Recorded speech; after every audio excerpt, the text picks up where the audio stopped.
Hello there. Welcome to Just the Discs. We talk about Blu-rays here and 4Ks, and we like a good haul just as much as the next person. And so I'm going to get into my final haul from the Criterion sale for the summer. But I want to start real quickly while I have your attention with a movie that I feel like is Criterion worthy and is probably one of my favorite films of the year so far, and that's a movie called EEPHUS. Now, this Blu-ray is from Music Box Films, but like I said, this is a fully Criterion-worthy type of movie. It is just really something special. It's directed by Carson Lund, who is part of this sort of film company, this collective called Omnis, I think is how you pronounce it, Omnes Films, and they've done movies like Happer's Comet and Ham on Rye, and he was Carson Lund, the co-writer director, was actually the DP on Ham on Rye and Christmas Eve and Miller's Point. Those are a couple of their films, and it's just one of those unique collectives that's making interesting films right now. And this is, like I said, one of my favorites of the year. This is, I'll just see how they describe it. As an imminent construction project looms over their beloved baseball field, Soldiers Field, two New England recreational teams, Adler's Paint and the River Dogs, play ball for one last time. As innings bleed together and day turns to night, the players converse, joke, and squabble as they face the uncertainty of a new era. Named for a rare, unexpected curveball, Carson Lund's poignant comedy is an ode to sports, community, and the passage of time. Yeah, so the title's a little tricky because you just say the word EEPHUS and people are like, what? How do you even spell that? And what does that mean? And so I think it's a bold thing to name your movie something esoteric like this. I mean, and it does play a role in the film when you watch it. But I do think it's going to make it harder for people to understand what the film is unless they're really looking. And that's part of the reason I wanted to highlight it at the top of this video, is to just, call it out again as something I really enjoy.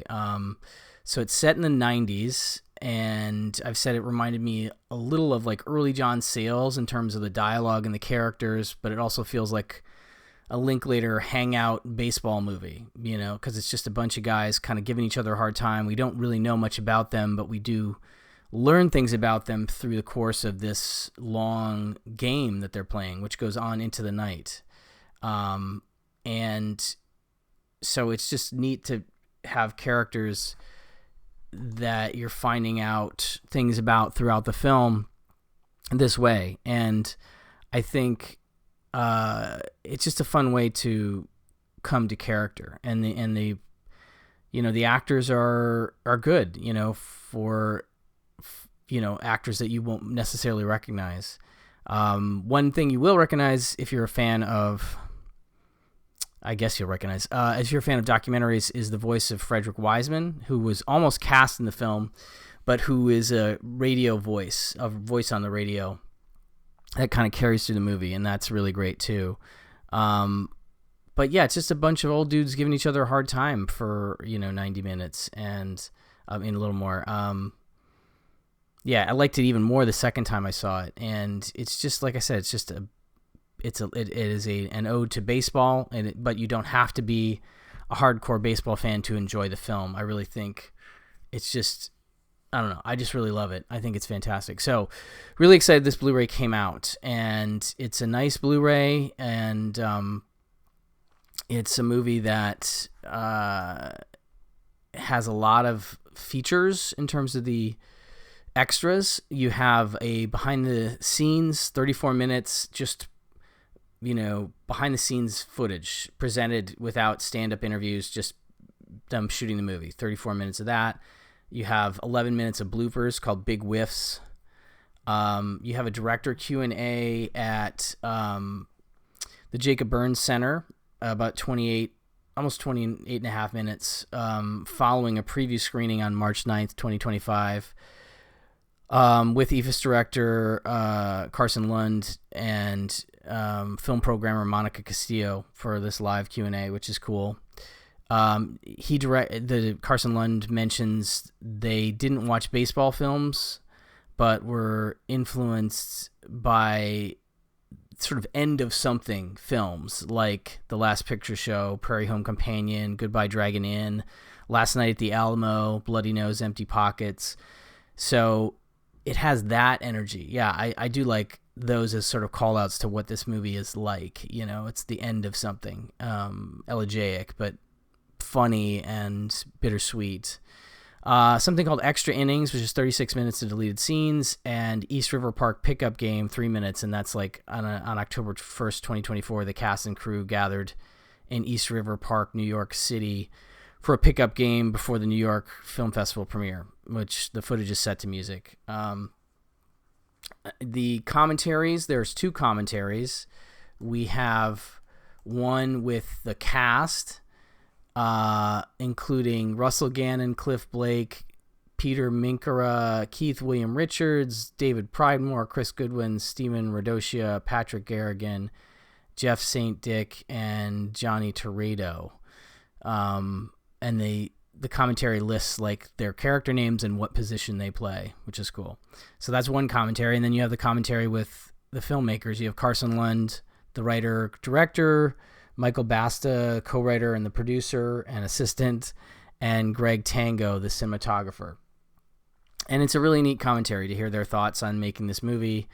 And I thought it was interesting that Lund mentions Howard Hawks's Atari in terms of one of the movies they watched that had some staging of multiple characters in a shot that they used to help stage characters in the dugout, for example. And he also mentioned Trouble with Harry and All the Real Girls in terms of this New England fall look. And anyway, it's a really solid movie, and I just wanted to throw it at the top of this video because I want people to check it out. I really, really love it. So anyway, without further ado, let's get into this. So for my final group of titles, we first have the 4K UHD Criterion Barry Lyndon.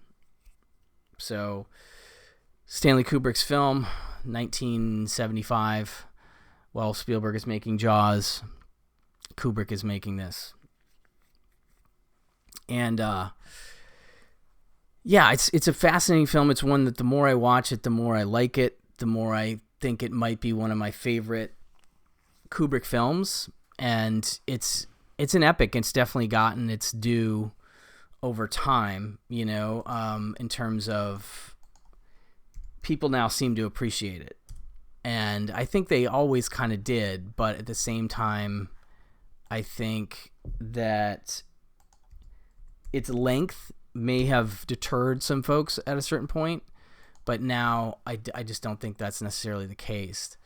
Stanley Kubrick bent the conventions of the historical drama to his own will in this dazzling vision of a pitiless aristocracy adapted from a novel by William Makepeace Thackeray. In picturesque detail, Barry Lyndon chronicles the adventures of an incorrigible trickster, Ryan O'Neal, whose opportunism takes him from an Irish farm to the battlefields of the 7 Years' War and the parlors of high society. For the most sumptuously crafted film of his career, Kubrick recreated the decadent surfaces and intricate social codes of the period, evoking the light and texture of the 18th century painting with the help of pioneering cinematographic techniques and lavish costume and production design, all of which earned Academy Awards. The result is a masterpiece, a sardonic, devastating portrait of a vanishing world whose opulence conceals the moral vacancy at its heart. That's really well put. Yeah, I mean, Barry Lyndon is a really interesting character because he is an opportunist and he is kind of a scumbag, and he just sort of stumbles his way into this aristocracy, and you end up weirdly sympathizing with this guy that maybe you shouldn't, you know, in some ways, because he becomes a father and because he finds some humanity in things that you kind of don't see coming necessarily. But it's a great performance by Ryan O'Neal, and the movie is, of course, stunning. The 4K looks great, and so I was just looking at, obviously we've seen this a lot with Criterion. There's no real difference in terms of the extras that I can tell. Obviously here we have a 4K and 2 Blu-rays. One with features, one with the film, same as we did with this. And even the booklet is basically identical. However, I did notice in the opening here, this is the Blu-ray booklet, it says at the bottom of the 4K, it says about the master, and at the bottom of the Blu-ray, it says about the transfer. And I looked at the back pages of each of these, and the text is relatively the same, but it's just slightly different in that I guess they're not talking about the same. I mean, they're talking about the same. It's hard to tell. I don't think there's been a new transfer, but it does for the 4K. It says the new 4K restoration presented on the 4K Ultra HD disc was created from the 35mm original camera negative. The high definition transfer created in 2000 and supervised by Leon Vitali. Kubrick's personal assistant served as a color reference for this new master. The original Monaural soundtrack was remastered. Blah blah blah. And it shows the the colorist, the mastering supervisor. It's like credits are slightly different on this than they are on the Blu-ray one. So I can't tell if it's just an upgraded version of that same scan or what. Because we list a transfer supervisor here versus I'm getting in the weeds on this, I know, but like this is just nerdy stuff that I get into. Versus mastering supervisors here. So anyway, but there's some really great stuff in. I'll get into the extras in a second, but just this booklet has an interview with John Alcott, which I want to say is from the 1976 American cinematographer. Yeah, it is. Yeah, and I'm just like, this is a cool interview. I'm just trying to look at Alcott's responses and how did you translate that soft feeling into cinematic terms, and what technical means did you use to achieve it? In most instances, we were trying to create the feeling of natural light within the houses, mostly stately homes that we used as shooting locations. That was virtually their only source of light during the period of the film, and those houses still exist with their paintings and tapestries hanging. I would tend to recreate that type of light. All natural light actually coming through windows.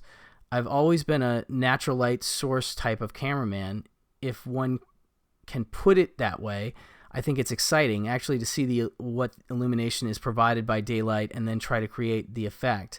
Sometimes it's impossible when the light outside falls below a certain level. We shot some of those sequences in the wintertime when there was natural light from perhaps 9 o'clock in the morning until 3 o'clock in the afternoon. The requirement was to bring the light up to a level so that we could shoot from 8 o'clock in the morning until something like 7 o'clock in the evening while maintaining the consistent effect. At the same time, we tried to duplicate the situation established by research and reference to the drawings and paintings of that day, how rooms were illuminated and so on. The actual compositions of our setups were very authentic to the drawings of the period.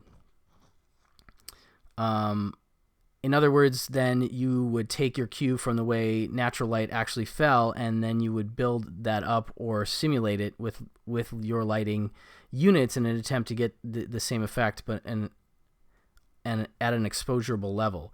Yes, in some instances, what we created looked much better than the real thing. For example, there's a sequence that takes place in Barry's dining room when his little boy asks his father has bought him a horse. That particular room had 5 windows with a very large window in the center that was much greater in height than the others. I found that it suited that sequence better to have light coming from one source only rather than from all around, so we controlled the light in such a way that it fell upon the center of the table at which they were having their meal, and the rest of the room falling into nice subdued subtle color. Anyway, it's a cool interview. It's really great to hear John Alcott, who worked with Kubrick, talking about their collaboration, talking about this movie. That stuff's great. Obviously with the extras, we also have you have interviews with the cast and crew, as well as an archival audio featuring Stanley Kubrick himself, talking about the film's cinematography, the costumes, the editing, and the production. There's an interview with historian Christopher Frayling on production designer Ken Adam. There's an interview with critic Michelle Cement, and an interview with actor Leon Vitali about the 5.1 surround soundtrack, which he co-supervised, and an interview with curator Adam Eaker about the fine art inspired aesthetics of the film. So it's a gorgeous movie, and I really do think it's one of Kubrick's best, and I'm very happy to finally own it in 4K. I do love that the slipbox has little roses at the top that were obviously missing from the Blu-ray release. But definitely worth grabbing if you're a fan, and if you haven't seen it, I do recommend checking it out because it is really something. It's a movie there where you go, oh man, over 3 hours or whatever, I don't know if I can do that, and then you sit down to watch it, and this happens to me every time. I'm like, okay, here we go. I don't know if I have time to watch this, and I get sucked in. I get sucked in by the drama. I get sucked in by the performance and the tragedy of the whole thing, and the look is just sumptuous. So it's really nice to have it in a 4K. So that's a big one. High recommend there.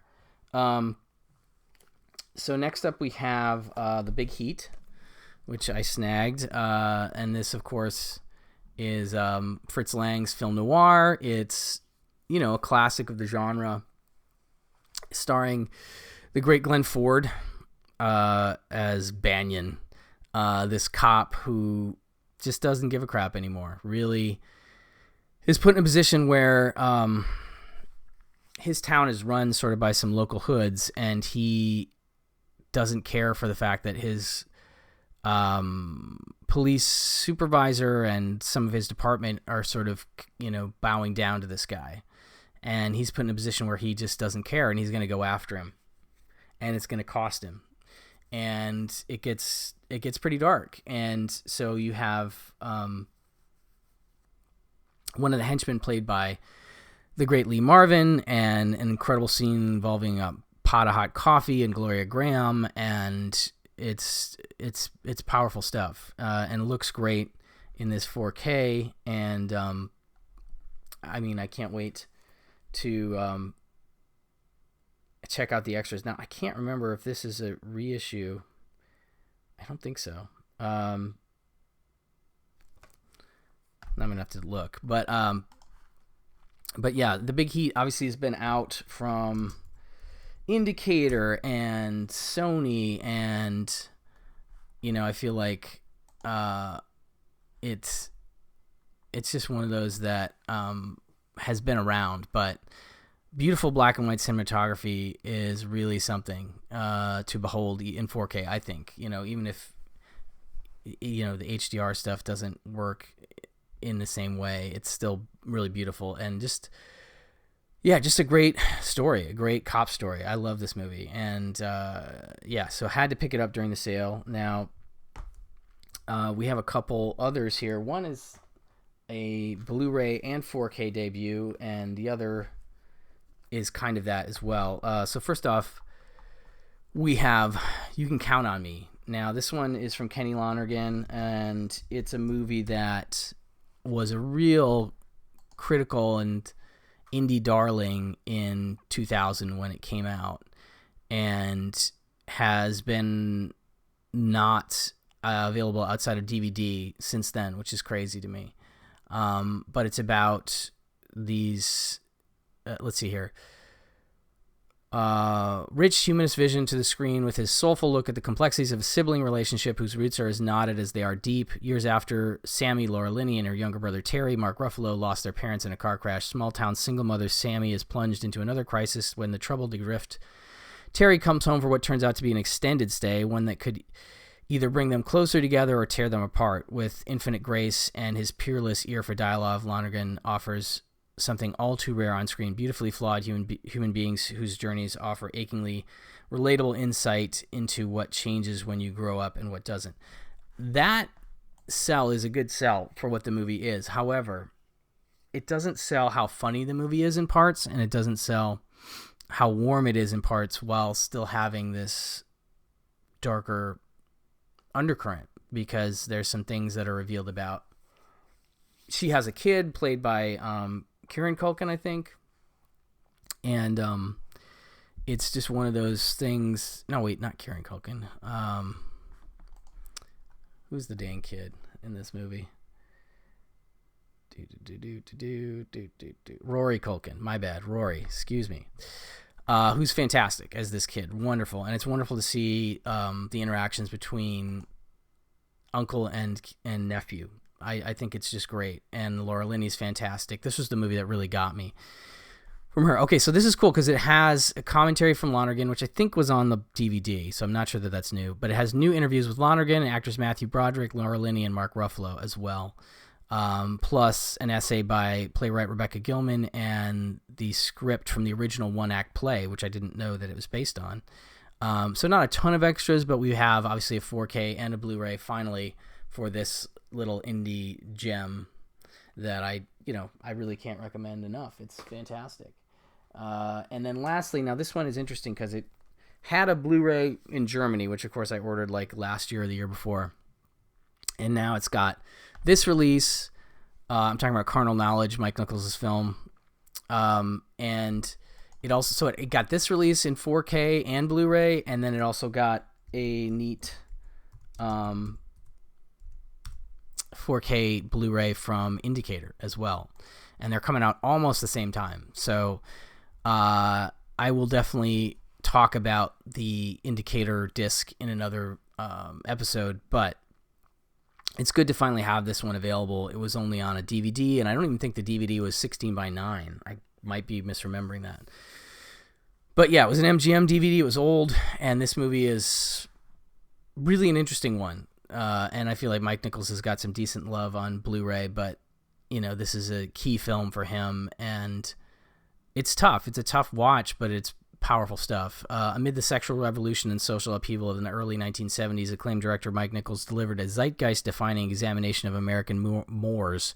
Sharply written by Jules Feiffer, this acerbic drama flashes through more than 20 years in the lives of two college buddies, Jack Nicholson and Art Garfunkel, whose casual chauvinism is all fun and games until it's not. As the women who suffer and see through the friends' insecure posturing, Candice Bergen, Anne Margaret, Rita Moreno, Carol Kane, and Cynthia O'Neill form an extraordinary ensemble that gives the film its soul. So controversial, it became embroiled in an obscenity case that went all the way to the Supreme Court. Carnal Knowledge remains startling for its unnerving, frank looks at post-war masculinity.